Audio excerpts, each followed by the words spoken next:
Hey everyone, welcome back to another episode of DPX Live. I'm your host Joe Warner, and we have finally back Brandy. Brandy. I Brandy was on a little hiatus, but that's all right. Welcome back. was on vacation. Yeah, how was it? It was good. Yeah, Yeah. yeah, I'm sure. So, I want to welcome everyone to tonight's show. We have a very special episode of DPX Live. We have Reverend Shawn with us. You will find out all about him. I'm not going to give many details because we have a lot to talk about. Very, very interesting guy. He's going to be having his own show on the Spirit Realm Network on Sundays, and we'll be talking about that as well. As always, just a few things. We have a few events coming up with Detroit Paranormal Expeditions. The first one this Friday. There's still some tickets available, not many. It's going to be at the 6th Precinct in Detroit. I know Brandy's been there. What do you think of that place? Amazing. Very active. Yeah. Yeah. A lot of my most memorable evidences have came from DP6. So it's a great place. Another place that we're going to be going to is the Pilot House in Grosse Ile. That's going to be the day after, and that's on September 28th. That's a new location for us. Yes. Next slide. There we go. Boom. It's a new location for us. Grosse Ile, which is in Michigan. It's an island. It was a naval base back in the day. There's a lot of rich history with it. We had a little opportunity to do a little bit of an investigation there. We caught a lot of good evidence. We're still going through it. So definitely a new location you might want to check out. Again, that's September 28th. After that, we do have something with the Weird Weekends crew that we are affiliated with. It's a ghost hunt. It's going to be at the 101 Para Cafe with the Southern Gypsies and Brian Downhouse. I can never say his name. Brian Denhausen? Yes, thank you. I always say it wrong. They were on a few weeks ago. We talked about the event a little bit, so you can go back to that other episode if you want to catch up and see what that's all about. So now I want to talk about our guest tonight. Reverend Shawn is our guest. He is an ordained exorcist, an author, a teacher, a spiritual warfare specialist, and a radio host. He's got 2 shows right now. I've talked with him quite a bit.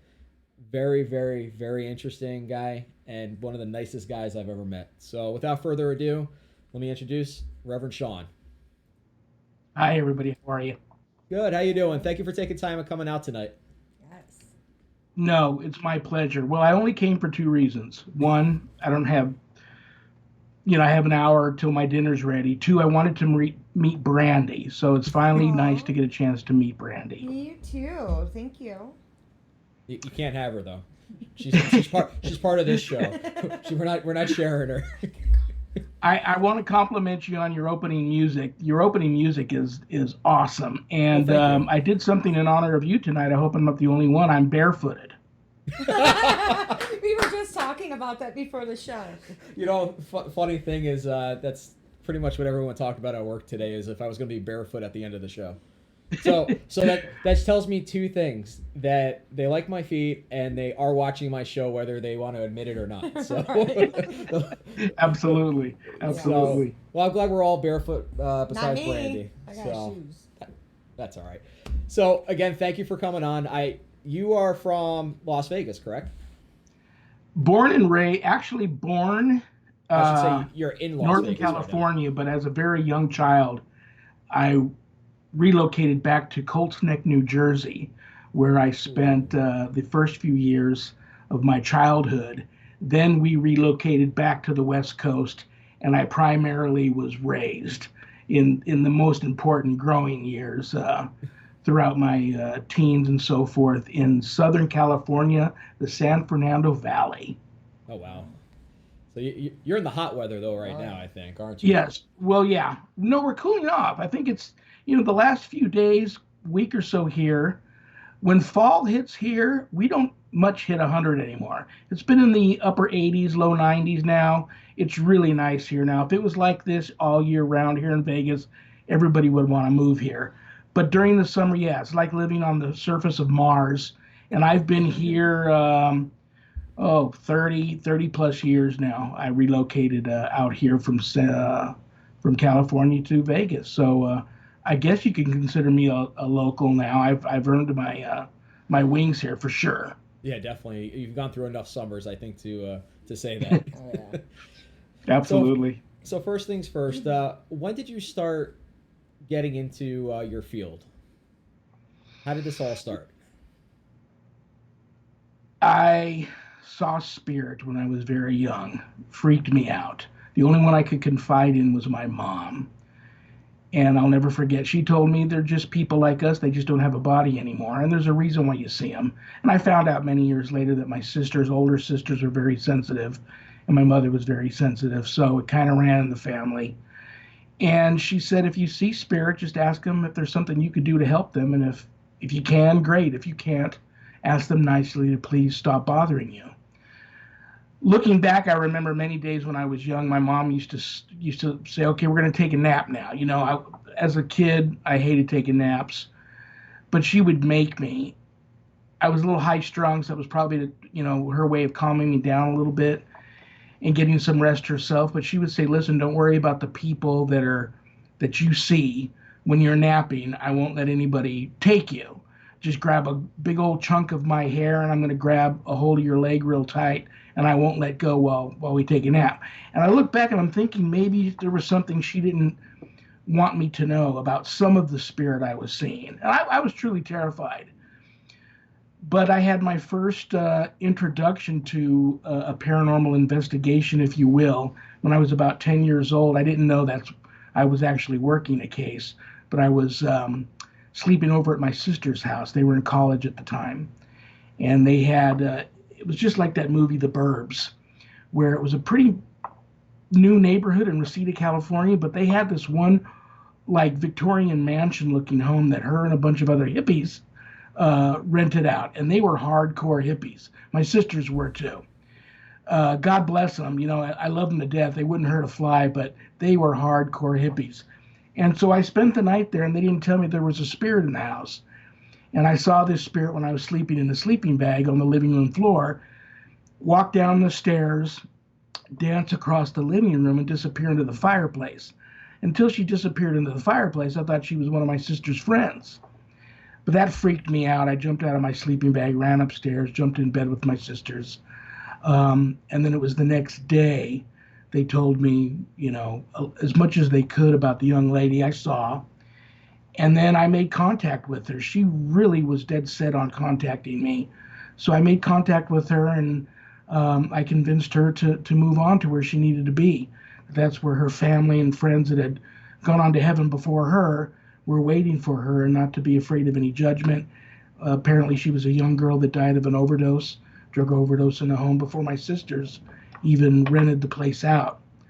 So that was my first introduction into the paranormal, other than just seeing spirit.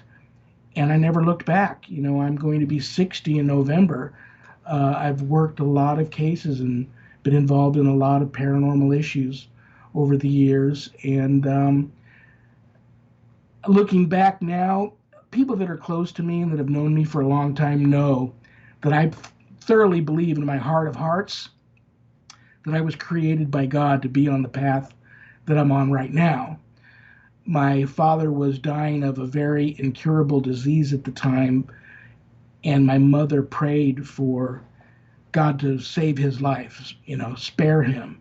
And she made him two promises. If you spare him, I will go to church from this point on my hands and knees, and two, I'll have another child. And at that time, having another child was not in the cards for her because the birth of my second oldest sister was very difficult, and she was advised by doctors not to have another child.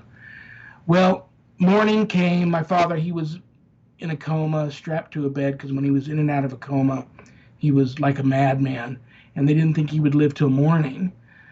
But he woke up that morning with totally coherent and no trace of the disease left in him. It was spinal meningitis, cephalitis, and a lot of other things. And this is a long, long time ago. They didn't have cure for these things.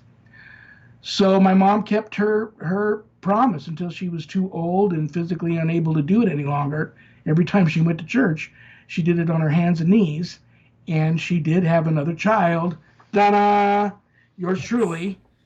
That's an And amazing she told me when I was a little kid, you're going to do something great for God one day.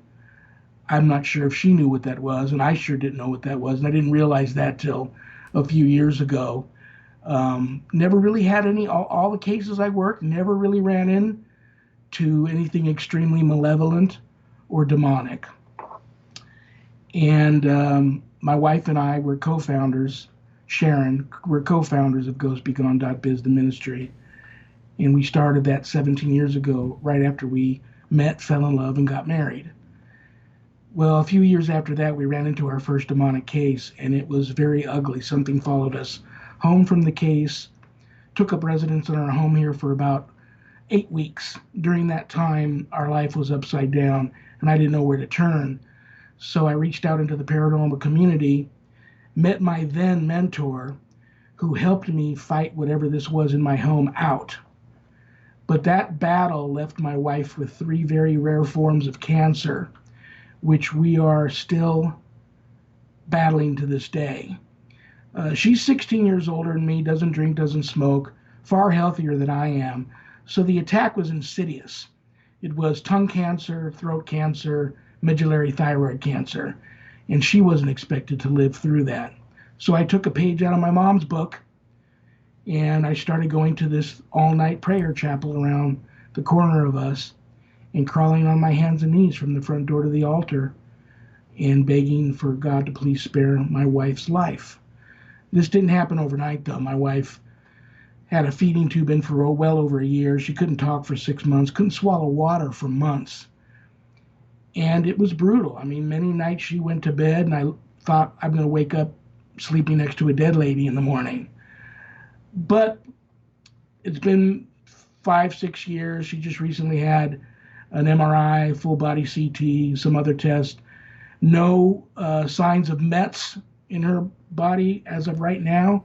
We got through all the chemo and the radiation and the surgeries, and there's no sign of the cancer in her body. So I owe God big time.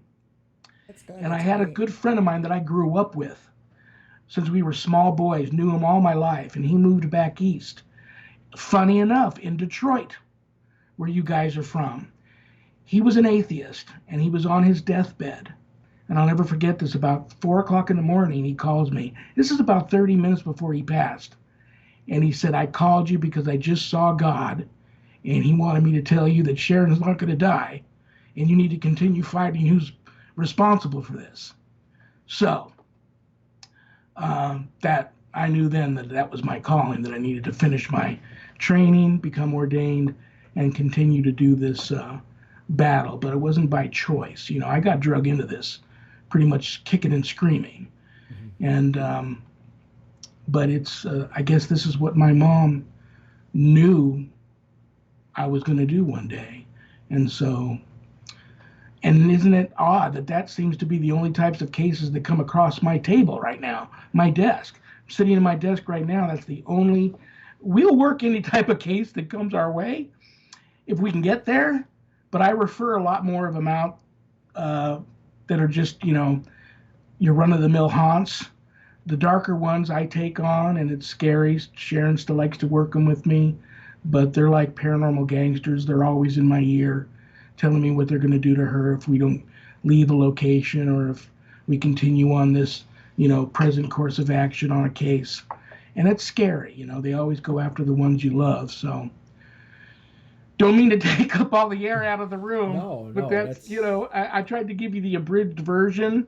But my father comes from a long line of spiritual warriors, and my mother comes from a long line. She was Brazilian. My father's Scotch-Irish and English, and she comes from a very long line of devout Catholic and spiritual people, too, from Brazil.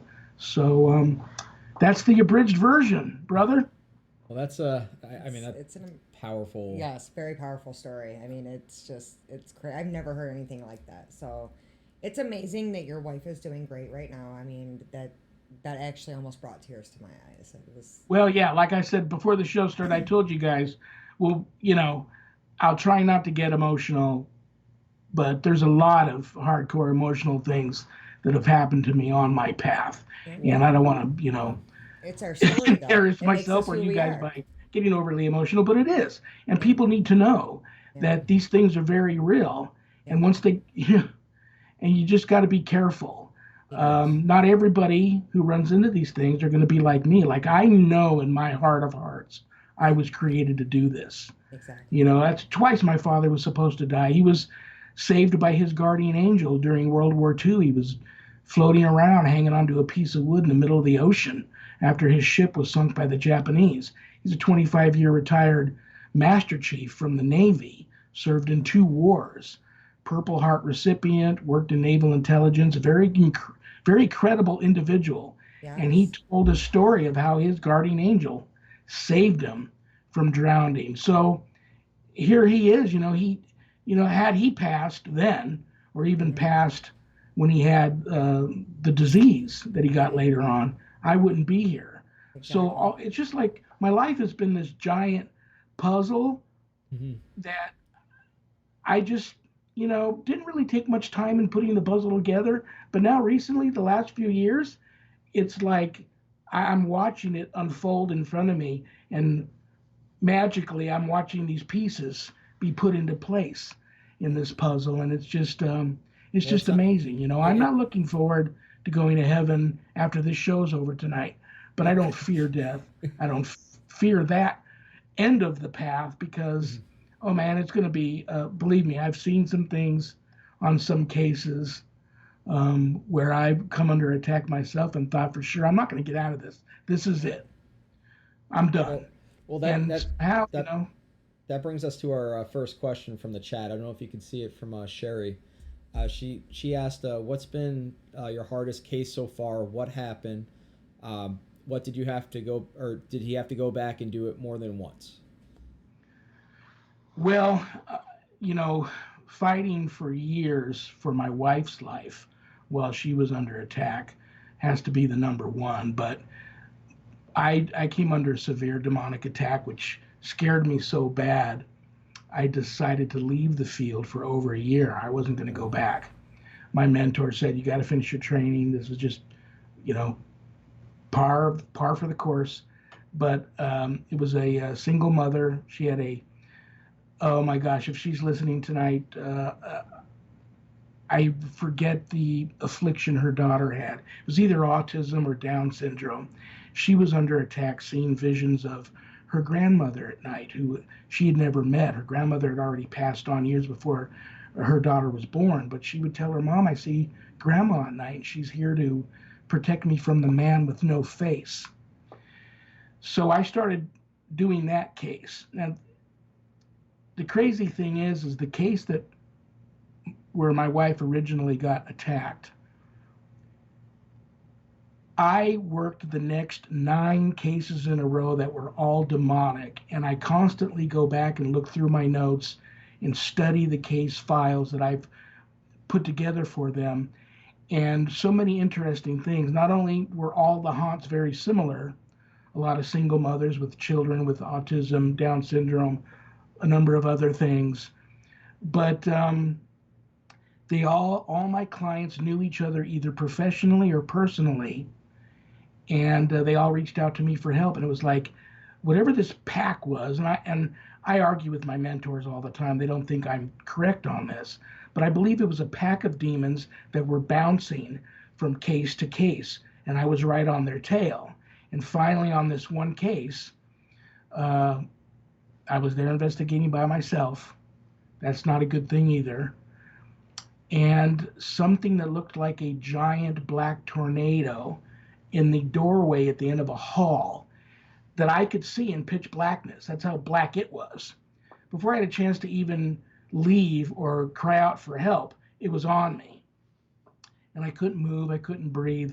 Felt like I was being prodded with 20 cattle prods. I distinctly remember the feeling of being bent over backwards and lifted in the air. And I couldn't cry out for help. And there were people just sitting 10 feet from me in another room in the living room. And don't know how, I don't know how long a period of time passed, but I woke up on my back in the master bedroom. But I do remember hearing what sounded like hundreds and hundreds and hundreds of souls just calling out and begging for help. for God to come and help them, for Jesus to come and help us, save us. I remember the stench was nothing that I've ever smelled before or since.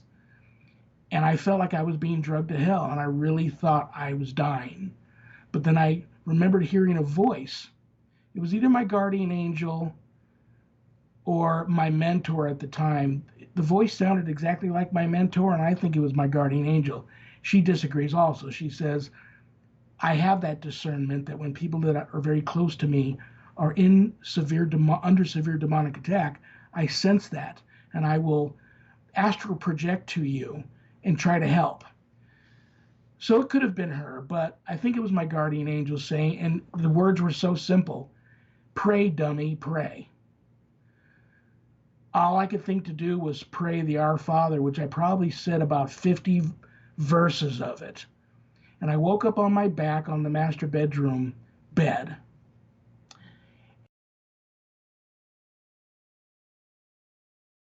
Oh, we got a small error here. Hold on one second, folks. We got to get him back. Skype just closed up. That's the first time that's ever happened.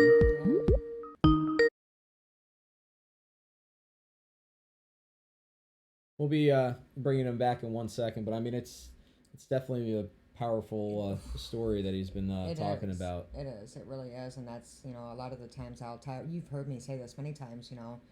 With us dealing with the paranormal, it's a very serious thing. It's not a game. It's not something that you take lightly, and you have to be prepared for taking something on. And it's weird that this actually just cut out right in the middle of his story exactly. too. I mean, he was getting right to a specific part of it, which was interesting because I know we're still streaming out, so we still have connection. I don't know if he lost his connection on his side. Might have. But I mean, the story with his wife and everything with the cancer and the all that. I mean, that's it is. That's big. We think we may have gotten him back. Yep. So we got him back. We'll unmute his camera. Can you hear us? I can hear you. You know what? We were just talking how strange that was that you were right in the meat and potatoes of your story, and it cut out. Skype has never cut out like that for me ever. Doing all the shows that I have. Let me tell you something else. I don't like to be over dramatic, but before the show started, I had one light socket burn out above me in my office here, and it wasn't the light bulb. I put a new one in there. Now the socket's dead. That's never happened. And then right before you and I connected, a bird smashed into my office window here, which is right in front of me. I can reach out and touch the window, so I had to actually close the blinds. So I feared that tonight, but hey, let me know where I left off and I'll continue. Well, I'll tell you too, as I was getting the show together this entire weekend, actually after we did the new place that we did in Detroit on Thursday, I kind of had a series of weird things happen too. I had my AC, I just got my circuit board replaced on my AC last year. Well, all of a sudden it went out on Friday. We got a repairman over. As soon as he walked in the door, it started working again. On Saturday, I slept horrible. I woke up, I felt like I broke a rib. Sunday, my whole basement's waterproofed. All of a sudden, water started leaking in one area and started cracking. And then my sump pump actually went out too as we were fixing the wall. And then work on Monday, my password wouldn't work at all into the computer until I yelled at it and said what password will work. And then the next one I put in worked. And there was one other thing. Oh, my dog got sick. Yeah. And which never happens. And he was fine after that. But it's just all these series of things. And now you're telling me that happened. And this has all been since I've been working on getting your show together, which is kind of weird. I'm sorry, brother. No. I mean, we're used to it. Yeah, we've done the show with Eloise, and we had stuff grabbing us underneath the table and stuff with the cold air, and I mean I can hear you guys, but can you guys see me and hear me fine? Yes, sir. Okay. We need to share the screen. No, actually, if you want to leave it, if you can see me fine and hear me fine, you sure? And you don't want to mess with it anymore because it's already getting messed with, I'm cool with that. But if you see something in chat that I need to address, just let me know. Real quick, before we get back on the story, from Liverpool is in from the UK. Thank you for tuning in. I know it's probably, I think, 2 or 3 o'clock over there in the morning. Everyone that's watching, go ahead and put where you're from. We'll give you some shout outs. Let us know if you have any questions. We'll read them out loud, and we'll go from there. But I was so into your story. Where did I leave? Where off. did it break cut out on? You were saying you I think you woke up in another bedroom. Yes, I woke up.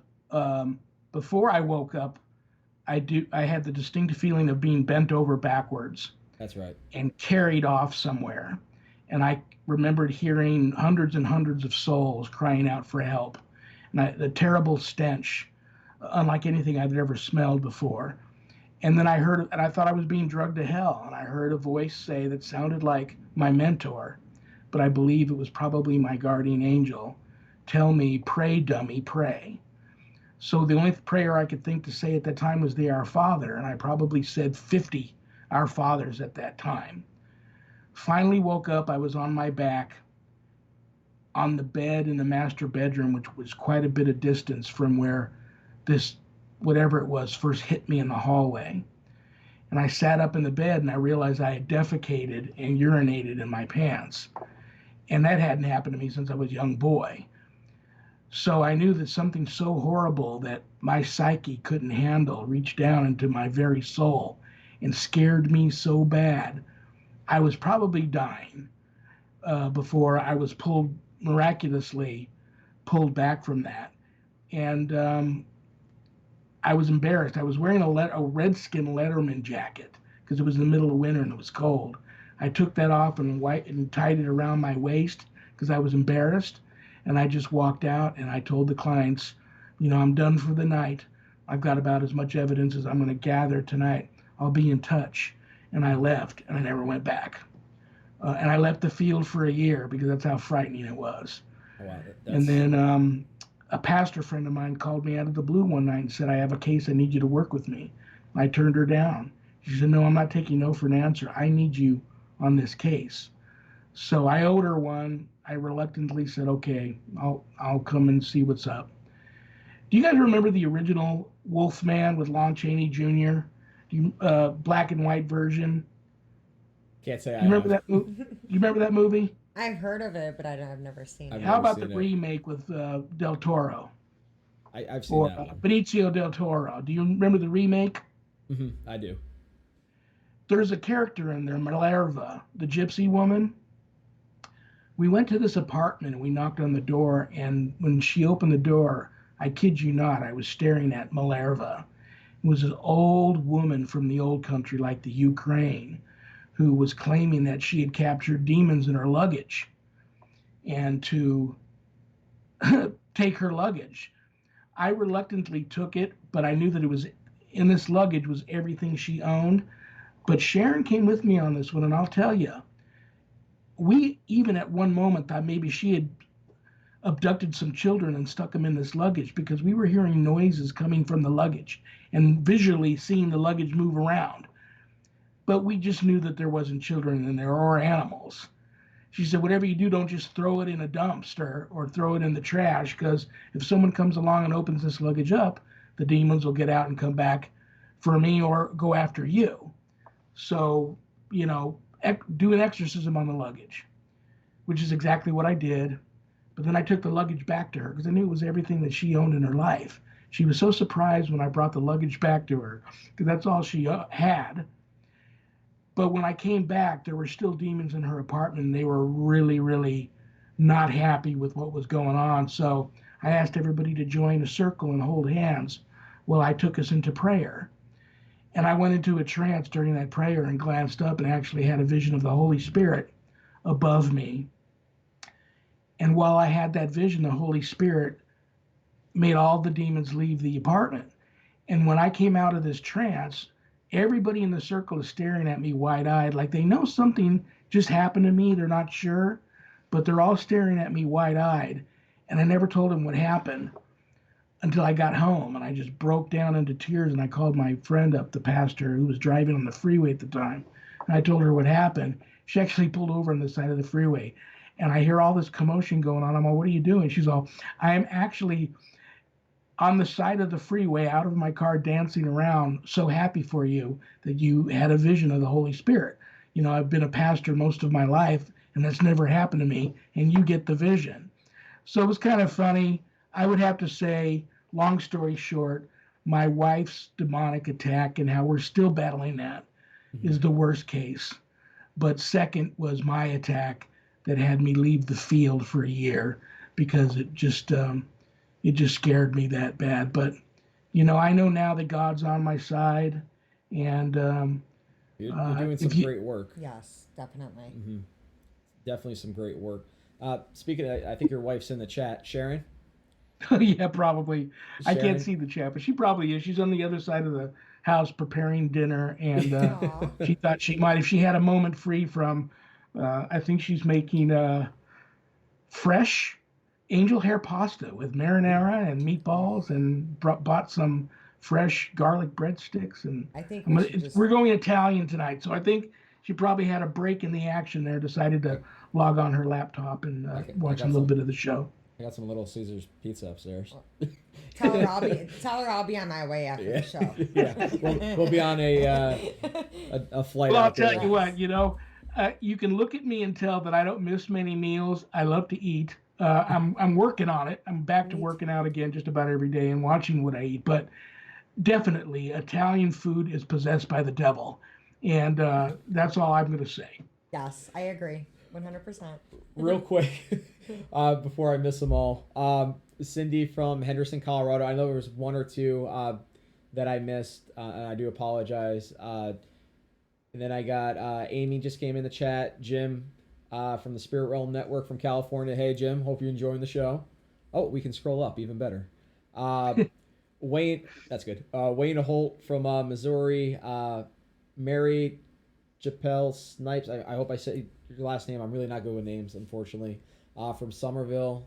Tim's here, as always. And I said hello from Cindy. I already Yep, said we hello already to said that Colette. one. Yep. What was down? So I think we said hello to everyone. Again, if you're just joining us, let us know where you're from, and we'll try to give you guys a shout out. So the next thing we want to talk about is I know you did a book. So we have a picture of the cover here. Can you tell us a little bit about it? What got you started to want to write a book?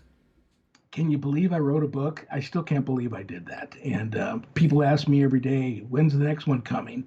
Never. That was hard. That was very, very hard. I had to dig deep, and pull a lot of scabs off a lot of old wounds and revisit a lot of things that I had pushed way back in my psyche and didn't plan on emotionally visiting again. It was very hard to write that book. Um, I'm thoroughly pleased with the book. It was inspired by spirit. I kept having some family members that had passed not too long ago come and visit me and talk to me about writing the book, and some ancestors too that had visited me here at the home. My house is very haunted, um, and so I did it to appease them because that's how insistent they were from the other side of the veil, pushing me to do that, to do this book. I didn't want the book to be people to look at it and go, oh my gosh, it looked like War and Peace. Nobody wants to buy a book like that. So it's like an abridged version of a lot of things, dating back a little bit to it was necessary to talk about my father being saved by his guardian angel and his ancestry, Whittington Castle and the Lords of Whittington, and how my family castle probably had the Holy Grail there, and some Whittingtons that were priests came to this country and probably smuggled the Holy Grail out of the country and buried it somewhere on the East Coast. I had to include that. Go ahead, I'm sorry. I wouldn't say anything. Oh, I had to include that. I That's had to weird. include my mother being growing up in a village in Brazil called Cruz das Almas, which there's no veil there. The dead walk among the living as though it's just commonplace. And so I had to include all that because that was very important. And so then I just, as many stories that I could think to tell that I thought would really help people that are in this field, whether they're frightened by what they experience or they are paranormal investigators or ghostbusters. I wanted Uh, to include those stories that I thought were important and interesting. Wayne, Definitely, what got me on the path to become ordained and some of the exorcism cases that I worked, I thought were very, very important also to include. But I'm happy with the book. The book is scary. It caused my publisher, Annette Munich of Stellium Books, to stop doing these kinds of books. She went on to, I think, really? love stories and poetry and children's books after this book. True story. Coloring books. But Right. I like to refer to it as a very different kind of feel good story. There's a Hmm. lot of good versus evil and good conquering evil Yes. in the book, and it's an autobiography. So it's my story, and I hope people love it. The good thing is, part of the proceeds go to St. Jude's Children's Hospital. So Very for cool. all of you out Very there cool. who've already purchased the book, you're a part of that. So God bless you. But How can yeah, people? if you purchase the book, I still brings me to tears today every time I send money to that because that's a very good cause. And Yes, it is. my mother, St. Jude's, always been a very big saint in my family. So when the book was published, I had to make sure I did something for that cause. How can our viewers here purchase your book? Where can they find it? It's on Amazon, God, Ghosts, and the Paranormal Ministry. It's also on Kindle. I have autographed author's copies here in my home, and you can purchase a copy off of the ghostbegone.biz website, and I will sign them and ship them out in a very nice case that has some house blessing stuff in it for you. Now, I think I should I think it's my responsibility to throw out this warning. There's a picture of an entity in the book. And some of the people who have purchased my book that were books stored here in my home, reached out to me and told me they had seen that apparition in their home after the book had arrived in their home. So when I call it my new haunted autobiography, I mean that. And I think I should just throw that out there. Nobody that has purchased it off of Amazon has reported that to me, but a few readers who I've signed an autographed copy for and sent it out to them from the house here, I've reported seeing that apparition, and I think I sent you that picture Hmm. of that young child. I don't know if it's a young boy or a young girl. I do know it appears as a young child, but I'm sitting in the exact spot that my wife sees my doppelganger all the time here. She'll be walking to the master bedroom to do whatever, or down the hall to go to a closet or something. She'll see me sitting in here at my computer, just sitting in here. So she'll decide, well, he must be busy. I don't want to bother him. And she'll walk to another part of the house only to run into the real me, sitting there watching TV or having a snack or in the bathroom. And she'll just go, wait a minute, you're in the office. And I'll no, I'm right here. What'd you see? Right. Every time that happens, we see that apparition of the young child come out of the office, walk down the hallway, across our living room, and out our back door. So we're not sure what that's about, but I find it amazing When that there's a little bit of attachment to some of the books that leave here when did and that go to some of the readers. when did that start? Like how That long ago? start well, she started seeing my doppelganger shortly after I took that photo and posted it. Okay. And then shortly after the book was published, and it took time for some readers to reach out to me and want me to send them an autograph copy, and then to hear from them after they got the book, read it. It was in their home for a little bit. A couple of them had an incident or two where they saw that apparition in their home. So that's I'm not big on the doppelganger theory. I don't know. I haven't seen me here. They say that's not good if you see your own doppelganger. No, it's not. My wife has seen mine, Well, we've but I'm not sure what that's all about.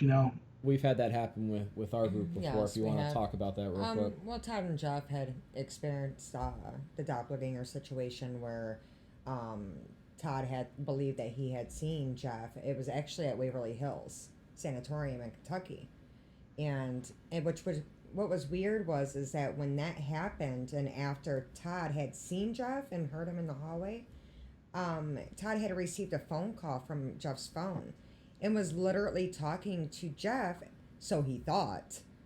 And come to find out that when Jeff had came up, he never we looked at Jeff's phone, there was no outgoing phone calls from Jeff's phone going to Todd or anything.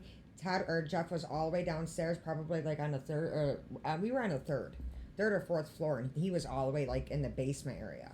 So there was no possible way that Jeff had called him. And I think when those situations happen, I think that you just get that bone chilling. It's eerie. It's scary to know something can do that. Manipulation and controlling, mind thing. It's scary. It is. It's really scary. Yeah, I'm the first to tell people I don't have a clue what I'm doing, and I don't have all the answers. I know we will all have all the answers one day, and we'll be sitting around that, big pub in heaven, throwing back a pint or two and laughing about all this one day. And, But we don't really know what's going on out there, so you got to be careful. Yep. And that's what I like about you, because you think the same way I do, and I tell everybody else, we can look for the answers all day long, but we're not going to know until we go. Absolutely. And that's just how it is. It's not meant for us to know right now.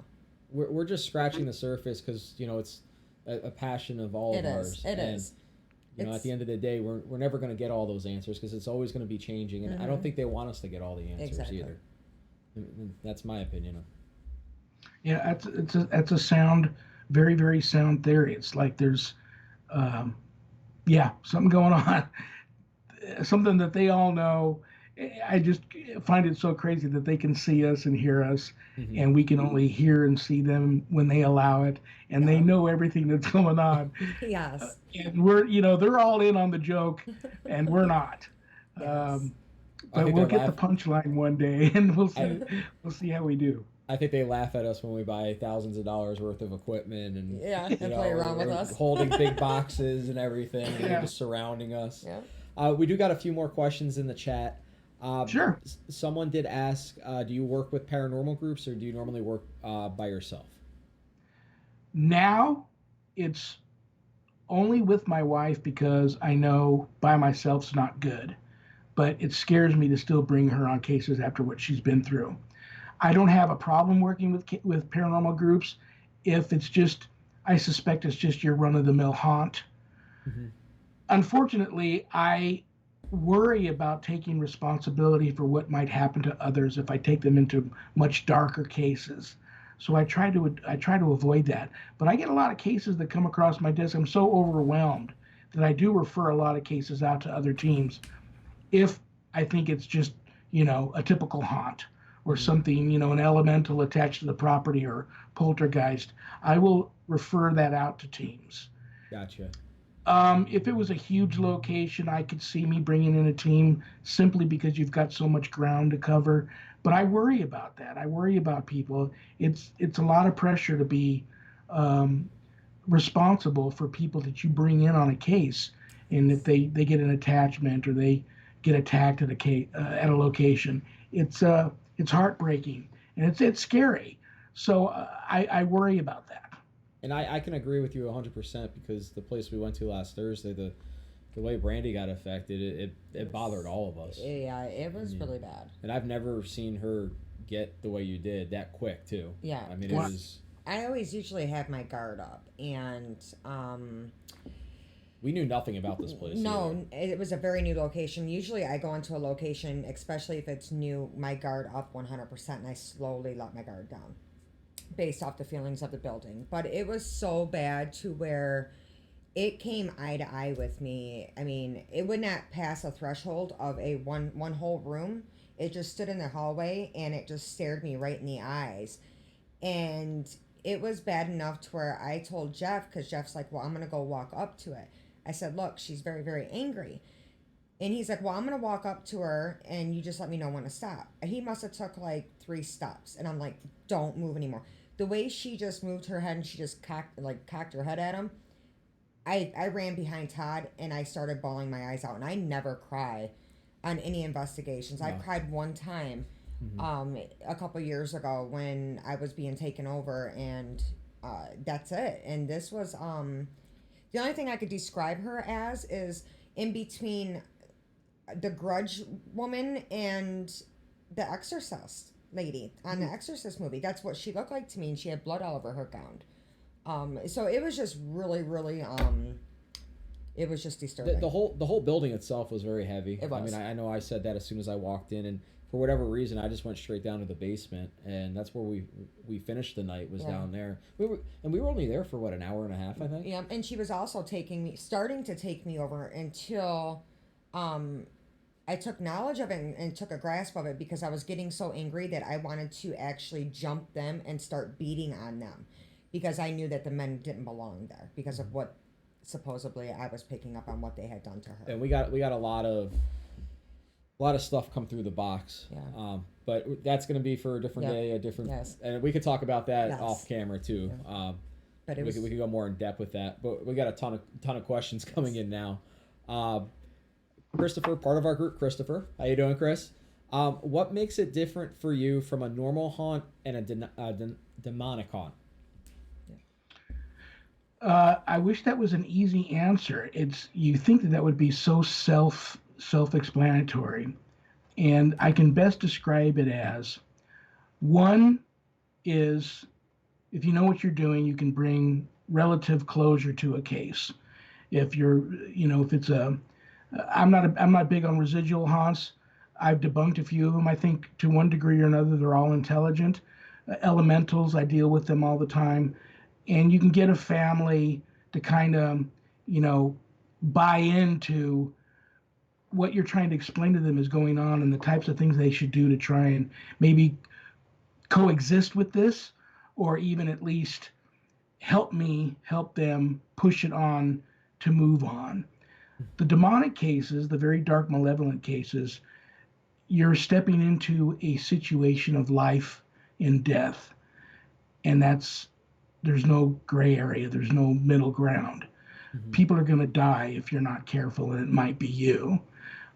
Or you're successful and you're able to be a vessel to allow the Holy Spirit and other, protective angelic-like beings and angels, if you will, to come through and help you on this case and battle these things out from the area that they're inhabiting, the people that they're after, the lives that they're destroying. It's life and death. That's the major thing. The other, spirits, a ghost is a ghost is a ghost. You just got to figure out, what's troubling them, why they're haunting, who they're attached to, what they're attached to, what can you do to help. No, there's no with the demonic, I don't even encourage dialogue. I just walk in. I know there's no EVP sessions. There's a lot of filming or cameras. You just do what you do and hope that that's enough. And there's no negotiating. There's no making deals or negotiating with them. It's life or death. You're either going to be successful or somebody's going to die. And I know that sounds dramatic, but somebody's going to die. If you allow an extreme oppression to go on for many, many years, eventually that person is going to die from health-related issues because they are going to their life force is going to be literally drained from them. If they're possessed, sometimes the possession's in and out. You think it's almost visitation. They're always there. It's not visitation. They just hide really good in some cases when they're already taken over the vessel. And now what we fear most nowadays in my field is what they refer to as complete integration, where the possession has gone on for so long. Now the invading unclean spirit has taken over the vessel, and the soul of the original person that owned that body is now gone. So now you just have a walking, living, eating, breathing demon that has inhabited this person's vessel. And I believe that we're seeing that more and more today with the type of violence all over the world towards the human race from other people. I believe that, I really honestly believe that there's a lot more demonic behind these types of acts of evil and violence than we even know. And just to ask, if you don't mind, if going past a little bit after the hour, because we have a great few questions that just came in. We want, No issues, brother. I told you earlier. You know you've made it big when you're on DPX Live. I wanted to meet Brandy. I told you I made no. I called in sick tonight from work just to be on he your did. show. He did. Oh, So I am I'm your so guys honored to for meet the whole you. night. Okay. Although I was a little jealous when you messaged me this morning and said you were going to bed, and I was just getting into work, so a little upset But on you that gotta one. understand. You can. I am just when I'm thinking about maybe going to bed and having a few hours of sleep. I like to. My wife works days. I work nights. We both work at the same animal hospital. But I like to be there when she wakes up in the morning to have breakfast with her. We don't spend during the week. We don't see each other a lot. If I'm working, she walks in, throws the keys at me. We share the same car, so then hop in the car and go to work. So I like to have breakfast with her, have a cup of coffee with her. The two mastiffs are usually right there, wanting breakfast too, so they get breakfast, and it's a little time to visit with her before she takes her shower, gets ready for work, and leaves. Yep.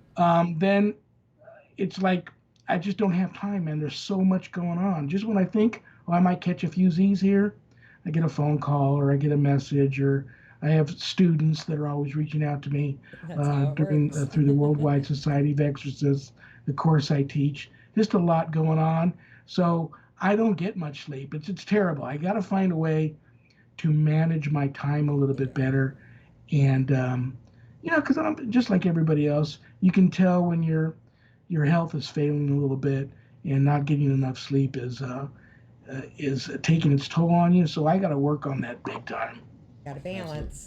So what we're gonna do now is we have a studio guest, our first ever audience member, who's gonna ask a question. I noticed he put it on the chat just a few minutes ago. So we're gonna welcome Tim. Tim is gonna come up, ask his question, and then we'll go from there. Tim. Oh, we got a camera issue. Hold on one second. Nope. Hold on one second. No, you gotta go back to the green screen camera. There you go. We had this issue earlier. Scroll down from the camera. Oh, look a different one. Go back to it. Go ahead and ask your question. Alright, well, sorry that, I'm here, but you can't see me. It's like he's a ghost. Oh. Kind of wanted to know if, with your background with your religious training and all, how has that affected your, how you're doing your paranormal stuff? Like, does it help you? Has it hindered you at all? Well, I have a very healthy fear every time I go to work a case. It's kind of like, I still get nervous when I do my radio show. I know I'll still get nervous before I do the new show that I'll be doing here on the Spirit Realm Network. It's a healthy fear. I'm scared every time I go out.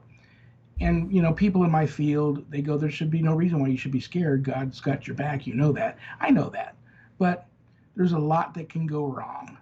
And so they say knowledge is power, I guess, but in our field, knowledge can be a scary thing. And sometimes the more you know, it just blows you away and makes you feel like you're just, you can get overwhelmed rather quickly in this field because we really just don't know what we're up against.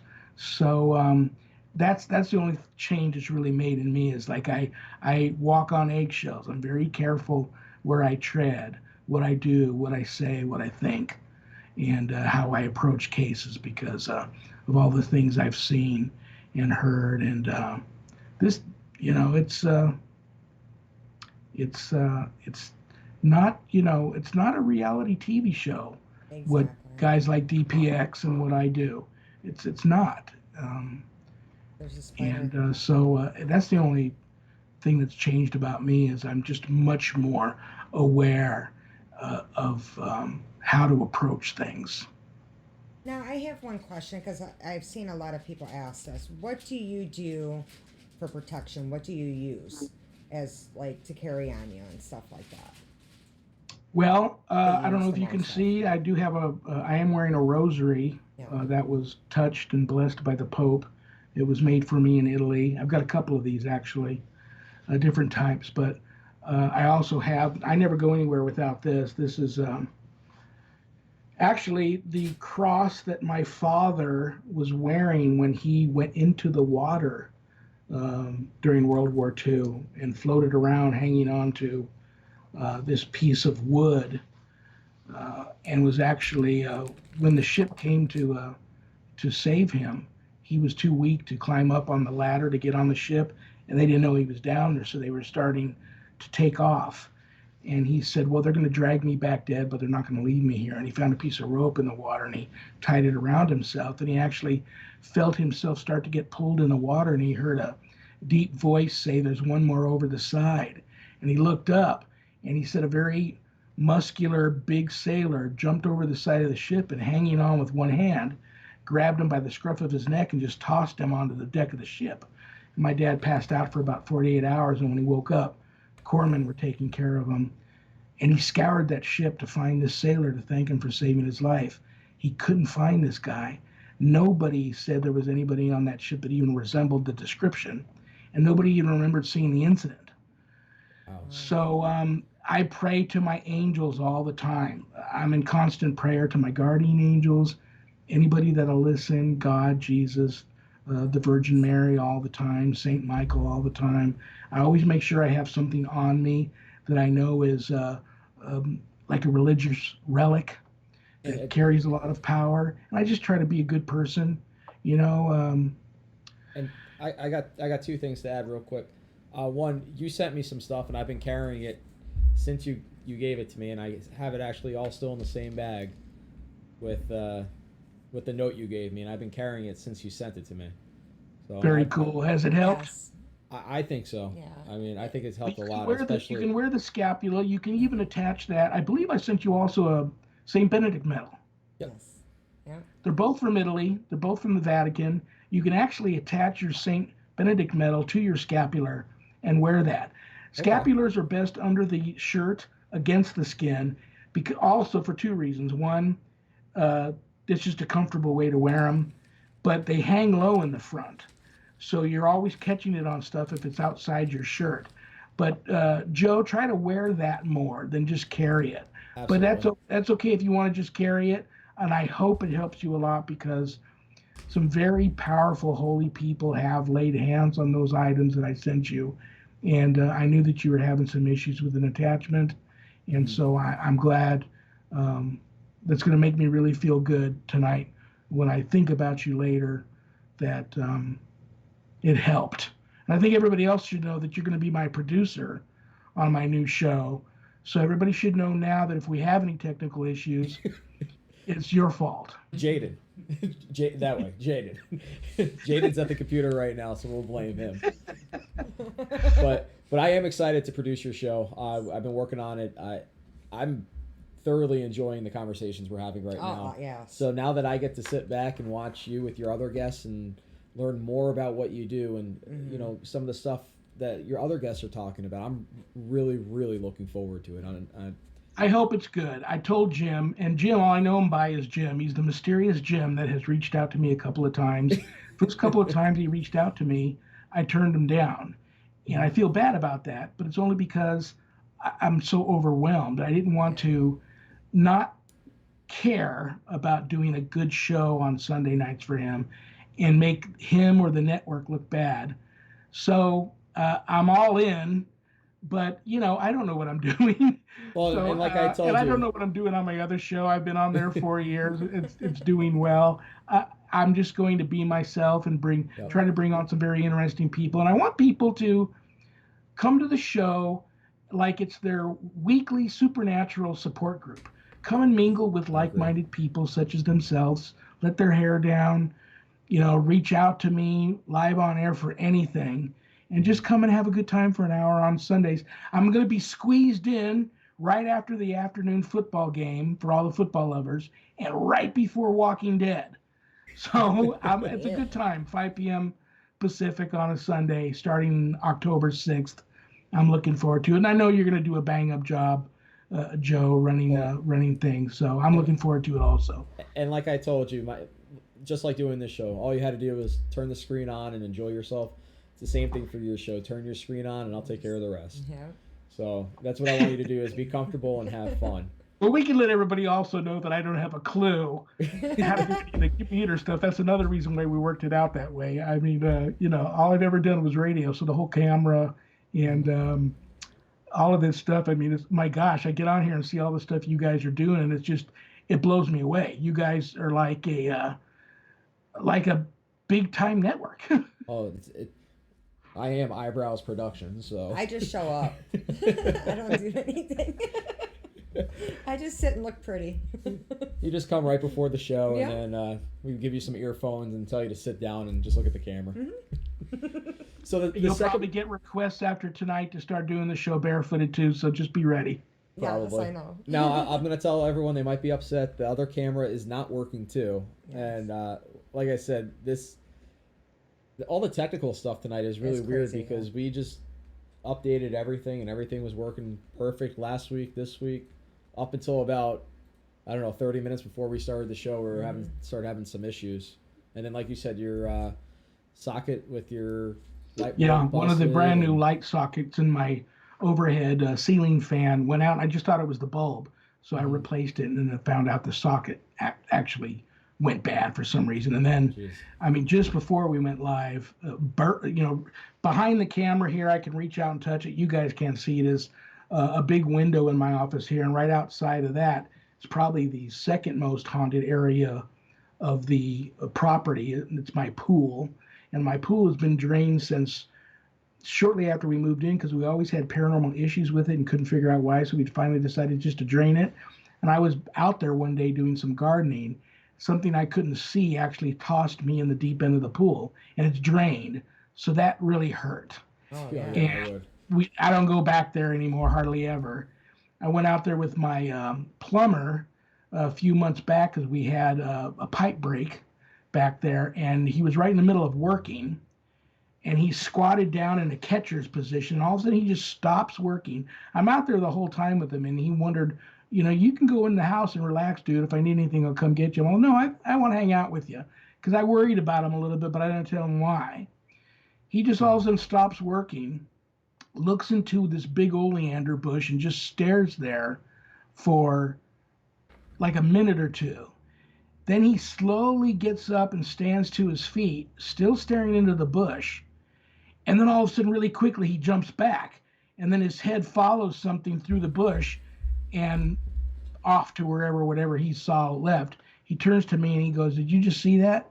I go, "What?" He goes, "Somebody was standing in the bushes right here talking to me the whole time I was down there working on that pipe." I'm all, "No, it's just the acoustics of the neighborhood, dude. Somebody's in their backyard or something." I knew, but I didn't want to freak him out. I needed my plumbing fixed. He goes, "No, dude, there was somebody standing right there talking to me. And when I finally looked at them and stood up, it walked through the bushes. You didn't hear it walking through the bushes?" And I feel bad that I lied to him, but I told him that I didn't hear it. But like I said, I just stayed back there with him, and I hardly ever go back there anymore. But a bird flew right into the window hard. Right, that never happens, at least to this window, right before we started. So I didn't even look through the window to see if the bird was okay. I mean, last time I had issues with birds was during the time my house was had that whatever attacked my wife was here, and I went out and I was attacked by birds in my yard, and so I didn't even want to look out there to see what was going on. I just closed my blinds, and I haven't heard anything since. But maybe we'll make it through the show without too many more issues. Well, just a few minutes ago, and I mean, I can see my whole back wall with no issues right behind where Tim's sitting. Yep. Spider about, I don't know, that big. Oh, it was a big just started spider just crawling creeping from behind down. the TV right He's towards like him. pointing. I'm like, That's no, what there's a spider. I was pointing at it. I'm like, come on, get it. Get it. and he didn't get it, so it's in the corner somewhere probably. Oh. Yeah, went that way.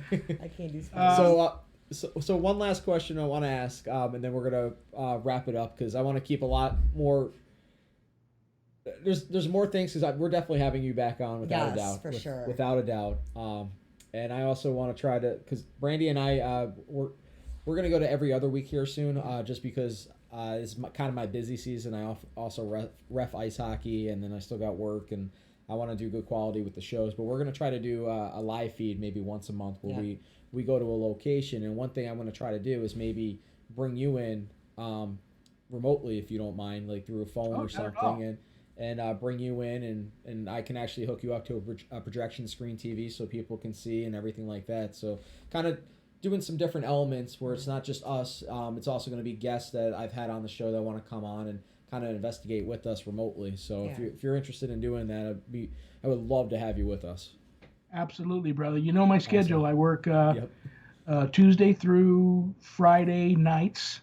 I've got every weekend is a 3-day weekend, except for I have my other show on Monday nights.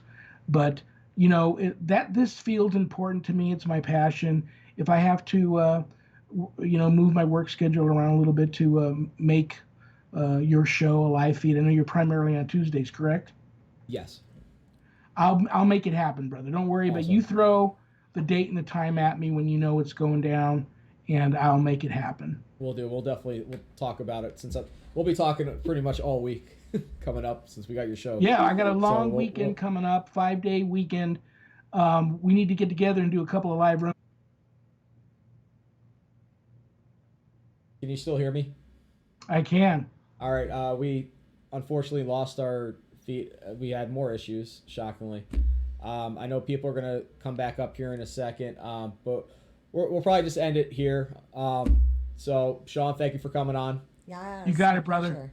I know people are gonna start coming on, so I'll keep my mic on and talk a little bit. But I'll message you. Go eat your dinner, and we'll talk a little bit later. It was so Randy, great to meet you, Shawn.